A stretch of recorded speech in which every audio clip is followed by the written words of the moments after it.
Hello, Rabbi. My racing pigeon has died, and I am wondering, can I bury it in your cemetery? A pigeon in a Jewish cemetery? Certainly not.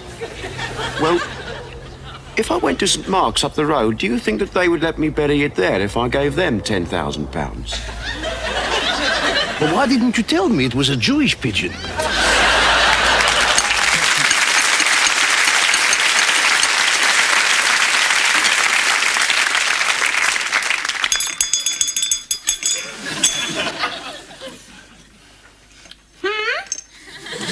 What did you say? Did you say something? No. I'm not surprised after last night. What are you talking about? Let's change the subject, shall we? How was the fancy dress ball? Well, I wish you'd come. I'm sure. Well, you know that I wanted you to. It was you that changed your mind. You must have made a marvellous Mickey Mouse. What's got into you, Doris? Did you collect your costume from the costumiers? Yeah. And then you changed at the office? Yeah. Didn't you feel silly walking in as Mickey Mouse all on your own? Or perhaps you weren't. Perhaps you met a Minnie Mouse there. Perhaps you tweaked her little tail and said, "Let me be your Mickey for tonight." Is that what happened, Henry? I don't understand you, Doris. We were all set to go to the fancy dress ball as Mickey and Minnie, and then yesterday you said you'd changed your mind, but I should go on my own and enjoy myself. Well, I didn't. Ah. I didn't. I had a miserable time. And when I came home, you wouldn't even let me sleep in our bed. Made me sleep on the floor. Well, I can tell you... What the hell?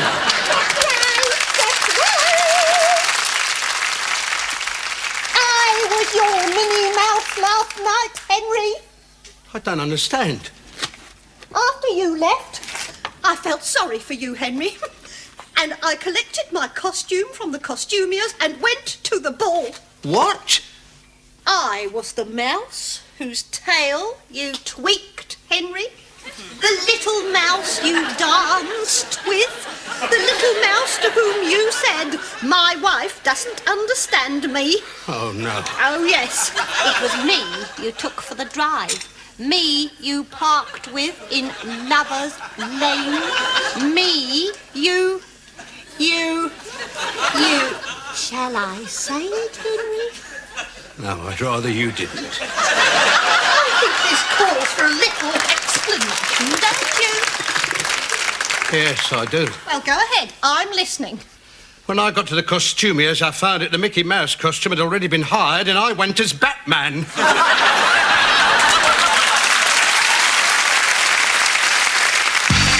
Tomorrow, the shocking truth about checkbook journalism. Bella Skeggs is the saddest mother in Britain. Her son was the Beast of Biggin Hill. Fleet Street offered her vast sums to tell her heartbreak story, but Mrs. Skeggs refused to trade on her personal tragedy. Until now, read my heartbreak story in tomorrow's Sunday Stir. It's do-it-yourself week in the Sunday Stir. Have fun, save money, and do it yourself. When you're on the job, whether you're sawing, hammering, or screwing, get your wife to help you. The Sunday Stir shows you how. And a special offer exclusive to readers of the Sunday Stir. Be the envy of all your neighbours with our amazing new paint stripper, only $3.99. Plus, don't go out on a limb, a grim warning against the craze for do-it-yourself transplants. All this plus poverty Hollywood style. David Niven remembers when he didn't have 2 coffee beans to rub together. All in tomorrow's explosive Sunday Stir. Start the day with a bang.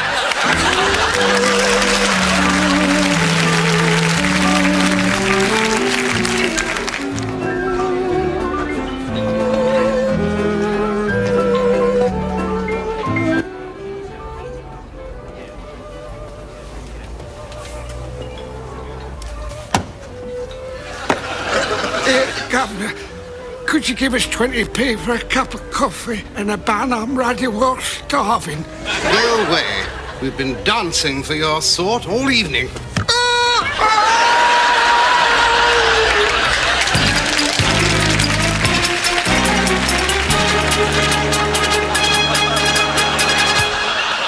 Hello. Today we had planned to examine the question, should a woman be admitted to the priesthood, and if so, will Thora Hurd lose her membership of Equity? Instead, we are taking a look at what is known as the God slot. The God slot is the time television devotes to religious programs on Sunday evenings. Speaking for myself, I'm afraid I'm not one of those people who go to church religiously, but I am one of that vast audience of worship buffs who tune in every Sunday evening to the God slot. The TV ratings have shown that there is an enormous demand for quiet thoughts and words of comfort. Indeed, the program Stars on Sunday succeeded in decimating church attendances for years. With me in the studio to trace the history of television's God slot is the distinguished actor, Sir John Gielgud. In the beginning, there was darkness upon the face of the program schedules, and Sunday evenings were without form and void. And the program planners said, let there be a God slot. And there was a God slot. And YTV created it in their own lowly image because they feared the multitude were thick and would switch off in great numbers to seek the comfort of the beeb. And it came to pass they brought forth sweet music, comely maidens, and soft options, and they did scorn its stars on Sunday. For many moons the voice of Jesse Yates flowed with milk and honey, and he played the organ, and so blessed were the hard of hearing. A certain poor widow requested Buddy Greco to sing Walking My Baby Back Home, so in the fullness of time was her request granted. And James Mason did gird up his loins, read from the book of Job, and strutteth his stuff for a special low fee. The multitude were exceeding pleased and marveled at the ruins of the polystyrene abbey, the plastic foliage, and the studio miss. The critics and scribes smote the program, but the planners were strong, saying, if thou cast the first stone, we will cast Vince Hill. Now it came to pass that Jesse Yates was cast out by the Pharisees, and his mighty organ was silenced. And behold, a new star arose, and he was called Robert Dougal. Among the Philistines were some who did smock and revile, for in their folly they did believe that Dougal was but a small dog from magic Roundabout. And so a host of hosts were brought forth. Robert Dougal begat Gordon Jackson, who begat Noel Gordon, who begat Maura Anderson, and each begetter who begat got better, and the original begetter got bitter. And there came a time of great tribulation when the multitude turned away and the program waned. It waned for 40 days and 40 nights. And so it came to pass that your 100 best hymns did fill the God slot. And the multitude who knew from nothing were again of good cheer. Once again, it was truly the bland leading the bland. Thank you, Mr. John. Incidentally, viewers might be interested to know that Yorkshire Television will shortly be paying a musical tribute to one of the most versatile writers of hymns when Ned Cherrin introduces Psalm by Wesley. David Kernan will render Hark the Herald Angels Sing, Millicent Martin will render Rejoice the Lord is King, and Ned Cherrin will render the whole thing quite unwatchable. We are very happy to welcome to the Probe studio today 3 distinguished guests. His Eminence Pius Vivaldi, the Archbishop of Shelburne, and Rabbi Golding. We've been discussing the God slot, so perhaps we can start with Rabbi Golding, who's had some experience of American television. I think that you were technical advisor on the film of Exodus. Now, I did the sequel, Jews 2.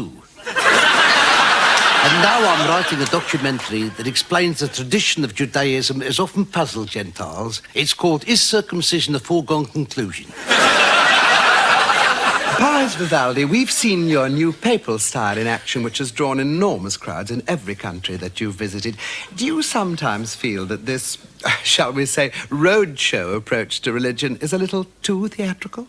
Ah, you mean the smell of the grease of paint, the roar of the creed? No, I like it. It's good. Some people claim that you share the same charisma as St. Paul. Would you agree? Well, I don't want to pontificate, but it's all right. St. Paul and I, we share the same charismas. And to anyone who is watching, I say, post Stanley for charismas. It's a little joke because around the Vatican.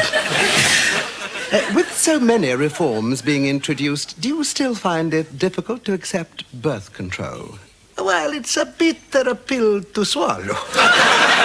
Finally, to the Archbishop. The Church of England is becoming increasingly involved in everyday community affairs. Are you a champion of married priests? Oh, undoubtedly.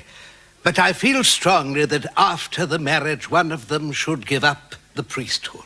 The many problems facing our religious leaders are broadly similar, but the ways of tackling them are vastly different. Perhaps today our three distinguished guests can point the way towards church unity. Are we drawing ecumenically closer? We believe so, and would like to issue this joint declaration. Whatever we do, we're gonna go through it together. We may not go far, but sure as a star. Wherever we are, it's together. Wherever I go, I know he goes. A duo. Wherever I go, I know he's been. A trio. No fits, no fights, no feuds, and no egos.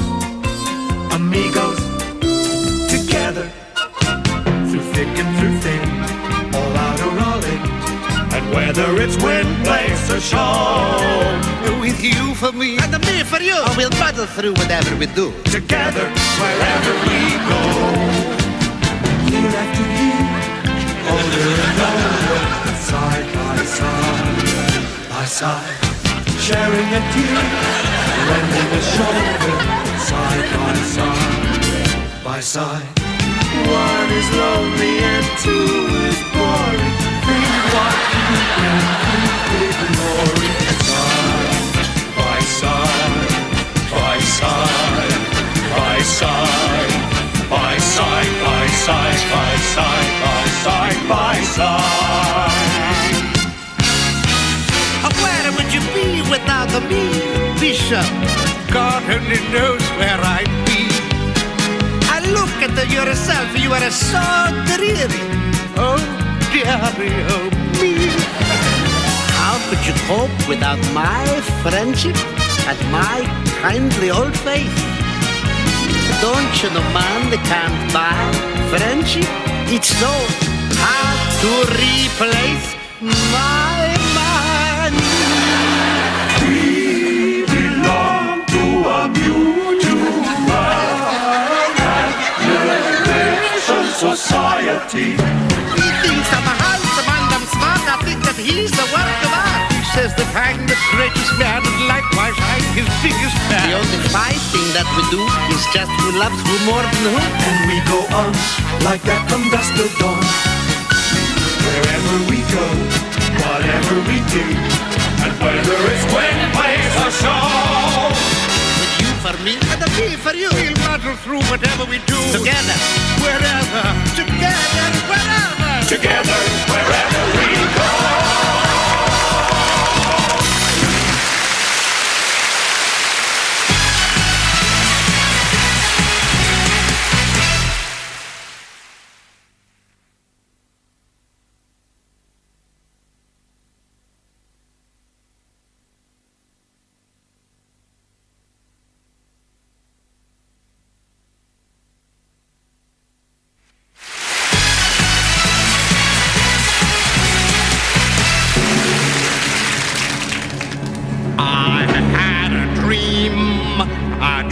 About you, baby, it's gonna come true, baby. They think that we're through, but baby, you'll be swell. You'll be great. Gonna have the whole world on a plate. Starting here, starting now. Honey, everything's coming up roses. Clear the decks, clear the tracks. You got nothing to do but relax. Kiss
in there and relieve these men. Right, lads, take a break.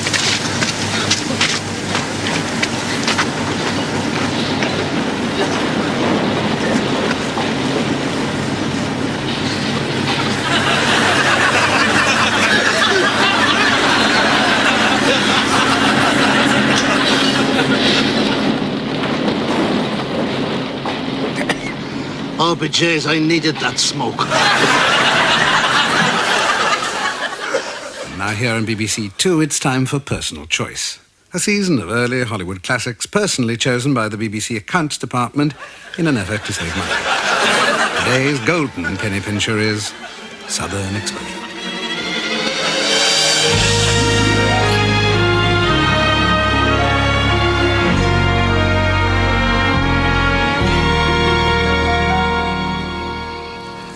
I can hardly get my breath in this heat. Alma, ain't you got nothing better to do with yourself than sitting there brooding? Why don't you get yourself a hobby like needlework or nymphomania? Where you're carrying on, you ain't gonna amount to nothing. I'll amount to something when you shuffle off that little old mortal coil. All this will be mine. You're gonna die, Big Daddy Dooley. You hear what I say? Oh, and just what are you fixing to do with this estate, girlie? I'll restore it to its former grandeur. A typical southern home full of gentlefolk. Wisteria on the outside, hysteria on the in. There'll be dinner parties, soirees, and no lack of balls. Speaking of which, where's that faggy favorite of yours? Who are you talking about, Big Daddy? Plato. He's out to lunch. You mean lunch? So why is he taking the clothesline? Well, I guess it's an improvement. He used to take the clothes as well. Sashaying around in frilly pink underwear. I didn't have a thing to wear. Speak of the devil.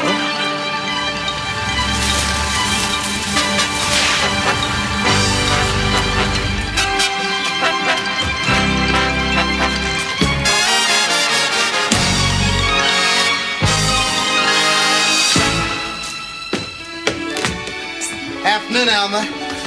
Howdy, Big Daddy. Don't howdy me, boy.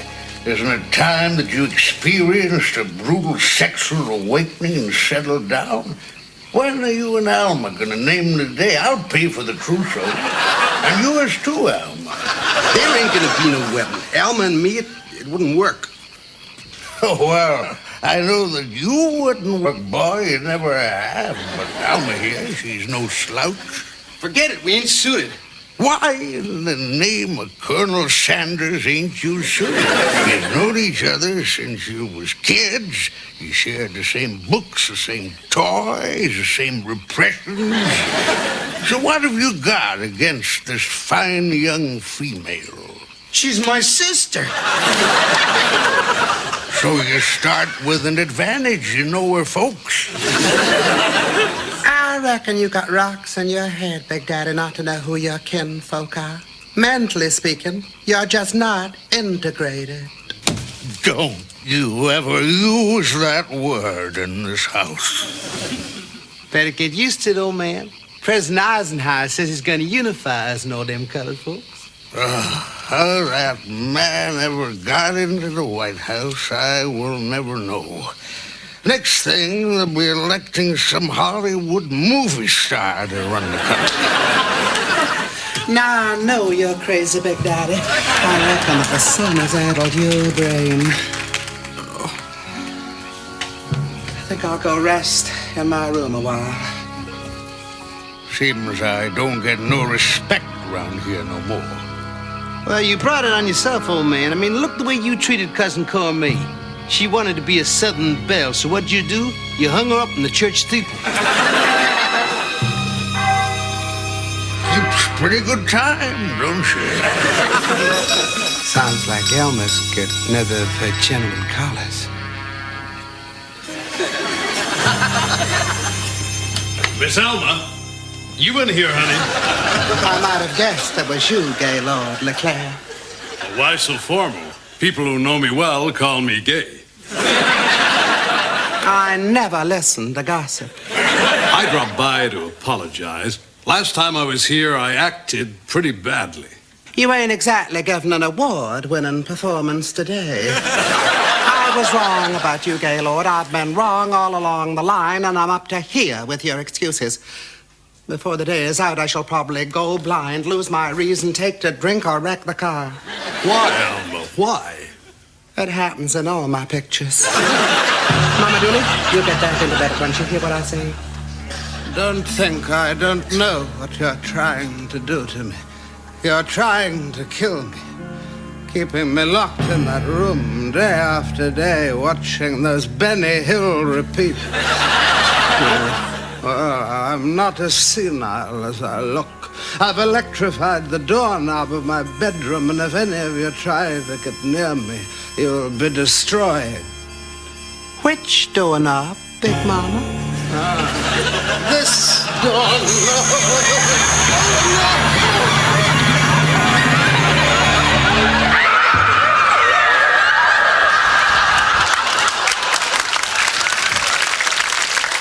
This is a dummy. You don't think I do my own stunts at my age, do you?